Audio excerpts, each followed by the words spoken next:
most famous UFO sighting in the world.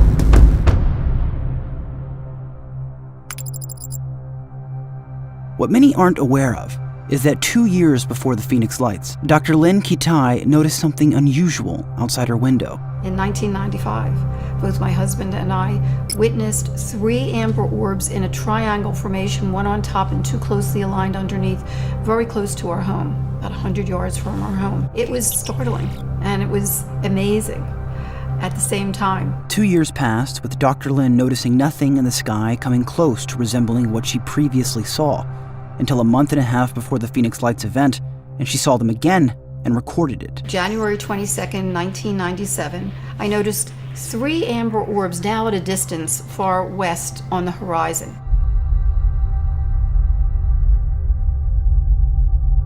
And I get an operator on the phone and I said, quick, you gotta get somebody out there. There's some strange lights in front of South Mountain. As I finish my sentence, they're gone. Dr. Lynn then picks up her phone to call the Arizona Republic to get information on the lights. The operator got off, she got right back on. She said, nope, nobody called. Well, I know I called.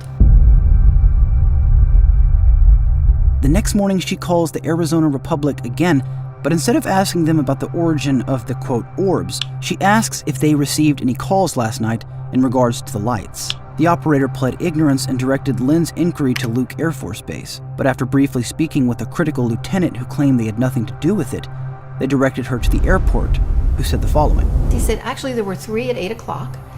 They looked on radar. They didn't show up on radar. The 3 disappeared. After he picked up binoculars to look, it was that unusual. They were 6 points of light that seemed to be attached to something, but they couldn't see what it was attached to. Slowly moving in synchrony, as he put it. So I said, well, where were they? And there was silence. And finally he says, beats me. Reported at 6:55 p.m., a man in Henderson, Nevada witnessed an object in the shape of a V with 6 large lights pass over him from the northwest. 8:15 p.m., former police officer Tom Chavez witnessed a cluster of 5 orange lights, consisting of 4 lights together with a 5th light seemingly trailing the other 4. They didn't glare. They did not emit like a beam, like a floodlight, like landing aircraft lamp. There seemed to be some depth to them. Calls began to flood police stations and media offices across multiple districts, including Chino Valley, Prescott Valley, Dewey, Cords Junction, Wickenburg, Cave Creek, and many other communities to the north and west of Phoenix. Then, this happened.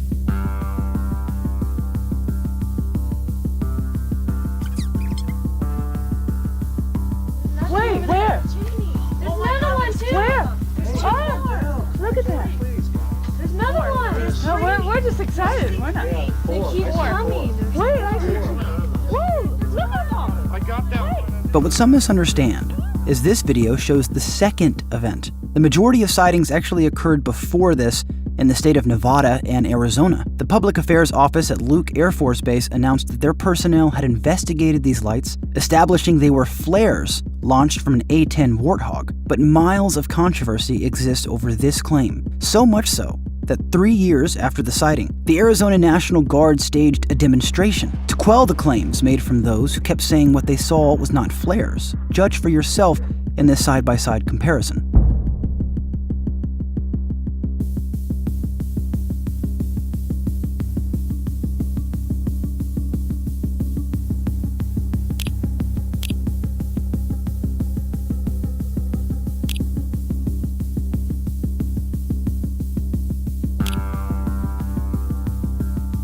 But ultimately, whether we're looking at flares or not, holds no bearing on the thousands of sightings that happened previously, reporting a V-shaped craft moving slowly and quietly through the entire state of Arizona. This leads many to claim 3 possibilities in regards to these lights. 1 being that they are not flares. 2 being if they are flares, it's simply a random coincidence of timing. Or 3, someone was likely instructed to do it on purpose in order to provide an explanation for this. We were telling ourselves not to blink.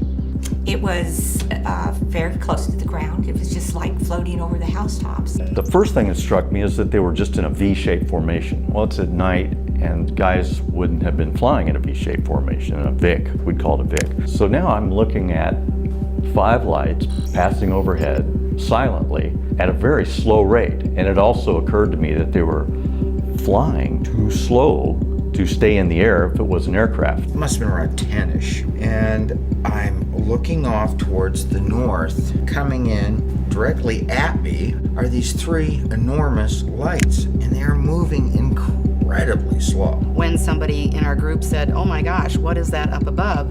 we all looked up at the same time and saw this amazing, huge, dark, silent object. My emotion was that of just kind of wonderment and trying to figure out, what am I looking at? What am I seeing here? Purportedly, the craft moved south across the entire state of Arizona. Witnesses claim whatever it was totally quiet. There was absolutely no sound at all. Just three beautiful lights coming towards us. And it seemed to move effortlessly, just glided right over. This was one solid object, one craft, one big, large boomerang. Everybody that called me said the same thing. It was huge, it was slow, it was low, it was totally silent. They could see some lights, somewhere between 5 and 9 lights on it at any given time. Claiming the lights had abnormal characteristics. It was an orangish amber light, and it was so rich and lustrous, it's almost as if the objects seemed to be comprised of the light itself. They were more like glowing, gaseous globes. There's no flaring. They're like a ball. On the video, they flicker, they're white, they're much smaller. But nonetheless, the formations themselves are compelling. When it got directly over my head, and I mean, I'm talking dead center here, I was right underneath this thing. It was like there was no filament in this thing. They appear to be in a canister. There was light swimming around in this shape or form. And they weren't beaming down like landing lights. They were just big balls of light, but very pretty. And the craft was said to be massive, with some gauging it to be more than a mile wide. We could not see the whole object from front to back, from side to side. It was so big. I would gauge this object to be several football fields. I mean, like a mile, maybe more than a mile, maybe even 2 miles. It was huge. I put my hand up to where the nose of the craft was, and I took my other arm out to where the end of the wing was, and it was well over 30 inches. And I said to my wife at the time, I said, that's a mile long. It was coming over the mountain, and it was like almost as wide as one of the humps. And it was very low. It's coming across the sky, and as it's moving, it's blocking and unblocking the stars. There is actually a shape. The object we saw, if we opened up a newspaper, you could not block out the object that we saw. It's one of the biggest things I've ever seen that moved like that. I mean, it was just enormous. There was like a light grid. It was almost dancing to a beat, dim light, almost shadow behind.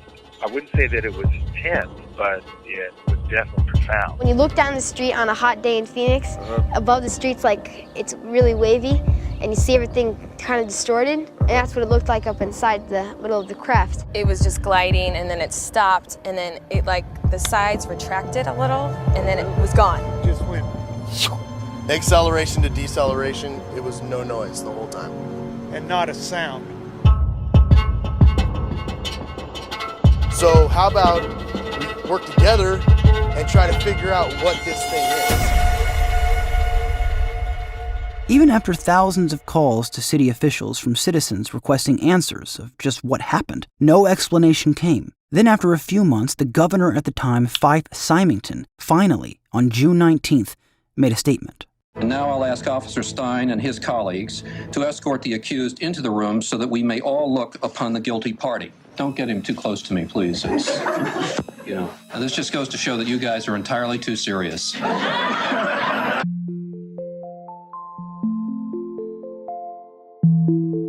But eventually, he explained why he felt the need to make light of March 13th. People coming into my office saying this thing is just reaching heights of hysteria and concern. And so 3 of us sort of sat down at the end and decided to to try to lighten the mood a little bit. He then, after being retired for some time, opened up about his experience witnessing the first event. I told Ann what I was doing. I was going to go up to Squaw Peak and see what everybody was, clamoring about. If you had been here 10 years ago and standing out here and looking up there at the lights and the view, you would have been astounded. You would have been amazed. But that was total bunk. Those I've seen high altitude flares before. I mean, that wasn't, they weren't flares. And when I walked in the front door, she looked at me, and I was apparently normally I'm fair complected and pale anyway, right? And she said, oh my gosh, she said she looked like a ghost. I still, behind the scenes, tried to investigate it, but I got nowhere. There were the sightings of the America West plane coming into Sky Harbor, said he could have landed on it. It was enormous, like an aircraft carrier in the sky. Is that about as close as you could? I think that's a fair description. Oh my God. Yeah. In your gut, you could just tell it was otherworldly. What did you see? And I said, well, I don't know what I saw, but it was really something, and I'm not going to talk about it. Again, even if they were flares, they were dropped in a completely different location than was reported by eyewitnesses, spanning over 400 miles from Henderson, Nevada to Tucson, Arizona. The media at the time breezed over this fact entirely and only focused on this video in Phoenix. If, as some claim, the military deployed these flares so they could use them as an explanation for the first event, it worked beautifully. Because once the military claimed responsibility, that was all the public and the media needed to put the matter to rest, remaining ignorant of everything else that occurred before it. Depending on your biases, it's either easy or difficult to say what this video shows. What's undeniable, however, is that fundamentally it's a red herring, distracting from the first event. Because receiving one call of a V-shaped silent craft is odd. Receiving thousands is something else entirely. To fly a craft, it wasn't even flying. How could something be lifted by air, going that slow? Not possible. It was huge, and it was at least a mile or two in diameter. I mean, the fucking thing was ginormous. I saw 6 lights over the airport in absolute uniform in a V shape. At the time, there was this house that was being constructed up on the hill, and there was a telephone pole, and the craft flew like right over the top. Well, I saw a huge craft just kind of come right over Squaw Peak. That was, it was just breathtaking. I mean, and it was silent. It made no noise. There was no sound. Like, even in the neighborhood was really quiet. He's actually out in the street running after this thing. That's how slow it was going. The kids thought it was going about 10 or 15 miles an hour. Everybody said, look at that.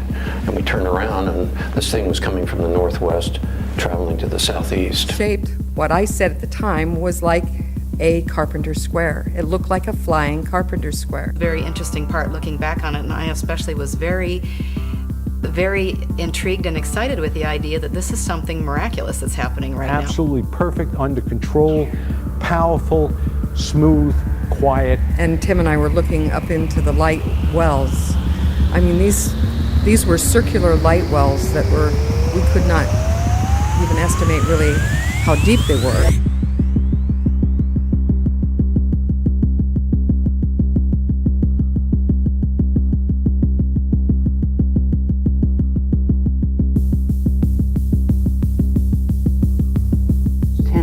People approximately witnessed this, one of the largest experiences of this sort ever recorded. The Phoenix Lights phenomena didn't seem to be falsifiable in any way. It was being validated by most everybody that saw it.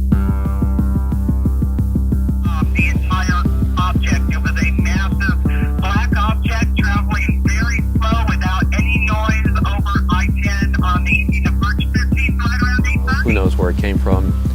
Inexplicable. And it just kept going over our heads and going and going and going, and it seemed like we could actually just reach up and touch it.